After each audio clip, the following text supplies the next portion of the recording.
할렐루야. 오늘도 우리에게 귀한 생명 주시고 또 복된 하루의 시작을 허락하신 살아계신 주님께 귀한 영광과 감사 올려드립니다. 금요일 아침입니다. 계속되는 아침 말씀 묵상 이어가도록 하겠습니다. 오늘 본문 말씀은 어제 이어서 예레미야서 36장, 어제까지 우리가 35장을 마무리했고요. 오늘은 36장으로 넘어와서 1절부터 19절까지의 말씀, 예레미야서 36장 1절부터 19절까지의 말씀을 통해서 오늘 이 아침에 우리에게 주시는 하나님의 말씀의 은혜를 함께 나누도록 하겠습니다. 예레미야는 시기적으로 요시야 왕 13년 BC 626년이죠. 이 당시에 선지자로서 사역을 이제 시작하기 시작했습니다. 요시야 왕에 대해서는 우리가 많이 들어서 아시는 대로 대대적인 종교 개혁을 시작한 이제 그러한 선한 왕으로 평가가 되는 왕이 요시야 왕이죠. 그런데 그가 BC 609년경에 애굽과의 전쟁 중에서 이 무깃도에서 전사를 하고 맙니다. 이 요시야 왕이 죽은 이후에 유다는 애굽의 식민지나 다름이 없는 이제 그러한 환경에 놓이게 되고, 그리고 그를 이어서 왕이 된 사람이 바로 여호야김 왕입니다. 이 여호야김은 하나님이 아닌 애굽의 바로를 의지하기 시작했습니다. 그래서 하나님은 이 애굽을 향한 여호야김의 그러한 의지를, 그 헛된 기대를 이제 무너뜨리기 시작하시는데, 이제 그 내용을 오늘 본문을 통해서 한번 살펴보도록 하겠습니다. 좀 긴 본문이기 때문에 좀 두 단락 정도로 이렇게 나누어서 요약해서 살펴보도록 하겠습니다. 먼저 1절부터 10절까지의 단락을 먼저 보면은, 이 예레미야가 활동하는 그 시기에서 이 여호야김 4년째 되는 그 해는 좀 굉장히 중요한 1절에 나타나는데 좀 중요한 의미를 가지고 있습니다. 그 해에 이 바벨론 왕이 된 사람이 바로 느부갓네살이죠. 느부갓네살 왕이 이 갈그미스 전투에서 애굽을 크게 이깁니다. 큰 승리를 얻고, 그 다음에 바벨론은 중동 지역의 패권을 완전히 장악하는 그러한 일이 발생을 합니다. 그러니까 애굽만 믿고 있었던 이 여호야김 왕과 그 신하들은 하나님의 성전에 나와서 뭘 하느냐면은 9절에 먼저 보면요, 금식을 하기 시작합니다. 이게 금식하는 이 행위가 과연 진실한 행위냐? 그것을 이제 우리가 좀 살펴봐야죠. 이것은 어떤 진실한 회개라기보다는 종교적 행위를 통해서 이 어려운 국가적 이 국난이죠. 그것을 이겨보려는, 타개해 보려는 그러한 행위에 불과한 것입니다. 하나님은 예레미야에게 지금까지 전한 말씀을 모두 기록해서 그들에게 다시 들려주라라고 그렇게 명령하십니다. 지금까지 하나님께서 하신 그 말씀을 다 기록을 하라, 그렇게 여기에서 말씀하시죠. 하나님이 요구하시는 것은 그러니까 금식과 같은 종교 행위가 아니라 말씀에 순종하는 삶이라는 것을 지금 오늘 본문에서 말씀합니다. 그것이 이제 2절과 3절의 말씀입니다.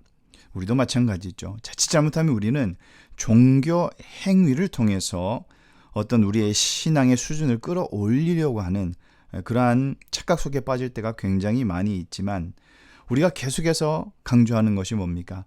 말씀으로 돌아가야 된다. 기본으로 돌아가야 된다라는 그 말은 결국 말씀을 통해서 우리의 삶, 말씀 앞에 순종하는 그 삶을 어떻게 살아야 되는 몸부림을 얘기하는 것입니다. 예레미야는 지금 이제 그러한 하나님의 명령을 얻지만 여호야김에 의해서 지금 감금이 되어서 성전에 갈 수 없는 그런 상황입니다. 이것은 여호야김이 하나님의 말씀에 순종할 의사가 전혀 없다라는 얘기죠. 왜냐하면 그가 정말 회개하고 금식을 했었다면 예레미야를 풀어줘야 마땅한 것이죠. 근데 결국 예레미야는 바룩에게 모든 말씀을 받아 적게 합니다. 그리고 그 말씀을 성전에서 낭독하게 하는데, 이제 그것이 이제 4절부터 10절까지의 내용이 되겠습니다. 여호야김 왕은 금식할 것이 아니라 지금 뭘 해야 됩니까? 하나님의 말씀에 순종해야지요. 그리고 그의 삶을 하나님 앞에 드리면서 회개해야 됩니다. 하나님의 말씀과 뜻에 순종하려는 자세는 전혀 없으면서 종교 행위에만 열심히 하는 그것은 올바른 신앙의 자세가 절대로 아니죠. 하나님께서 사무엘상 15장 22절에 그래서 순종이 제사보다 낫고 듣는 것이 순양의 기름보다 낫다라고 그렇게 말씀하시는 것입니다. 하나님의 말씀과 뜻에 순종하려는 마음가짐이 우리의 예배와 기도를 온전하게 만드는 줄 믿습니다. 이제 마지막으로 11절부터 19절까지의 단락을 한번 보도록 하겠습니다. 바룩이 낭독하는 말씀을 들은 이 미가야는 서기관들에게 그 말씀에 대해서 얘기를 합니다. 이제 그 내용이 11절부터 13절까지의 말씀이고, 서기관과 고관들은 직접 그 말씀을 듣기를 원했습니다. 그래서 바룩을 데려다가 다시 그 말씀을 낭독하게 합니다. 14절부터 15절까지의 내용이죠. 그 말씀을 들은 고관들은 놀라서 왕에게 이 내용을 전하겠다라고 하는데, 그만큼 그 말씀이 16절에 보니까 강력하고 강한 그러한 하나님의 뜻을 담은 메시지라는 것을 알 수가 있죠. 그래서 그들은 바룩에게 예레미야와 함께 숨으라 그렇게 권고를 합니다. 그것이 이제 17절 이하의 말씀이죠. 여호야김 왕이 그 말씀을 열린 마음으로 듣지 않을 것을 이들은 알았기 때문입니다. 그럼에도 불구하고 왕이 이 말씀을 듣고 그 마음을 돌이키지 않으면 안 된다는 사실을 철저하게 깨달았기 때문에 이들은 이 말씀을 전할 준비를 이제 하기 시작합니다. 본문 이후의 말씀을 보면은 고관들은 그들이 예상했던 그 마음의 문이 열리지 않는 그 사람의 그 마음을 이 여호야김의 왕의 마음을 이제 알고 있었죠. 여호야김 왕은 하나님께 용서받을 수 있는 마지막 기회를 어떻게 합니까? 그냥 보기 좋게 걷어차 버립니다. 그렇더라도 진리를 듣고 깨달은 자들은 그것을 전하지 않을 수가 없겠죠. 아무리 마음이 완악해서 하나님의 말씀을 들으려 하지 않는 사람이더라도 우리는 그 사람에게 말씀을 들려주어서 회개할 수 있는 기회를 우리는 주어야 합니다. 거절당한다라는 것이 이게 불보듯이 뻔하다라는 이유로 복음을 전하지 않았던 대상은 없는지 우리가 좀 깊이 생각해 보아야 할 것입니다. 아이고, 이런 말을 했을 때 저 사람이 불편하지 않을까? 그것은 우리가 걱정할 것이 아니라는 거죠.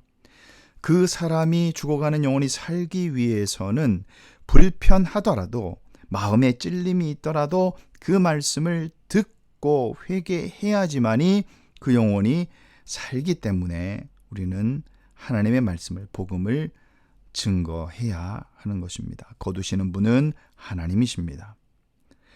우리는 마땅히 전해야 하기 때문에 열심으로 그 일을, 사명을 감당해야 할 것입니다. 오늘 말씀을 마무리하겠습니다. 하나님을 섬기는 것은 종교 행위가 아니죠. 하나님은 우리가 진리의 말씀에 순종하기를 원하십니다. 하나님과 세상 사이에 이렇게 양다리를 걸치고 살아가는 교인들이 얼마나 많은지 모르죠. 사실 그러한 삶의 자세가 그 자체가 사실은 우상 숭배이고 세상에 속하기로 결정한 것입니다.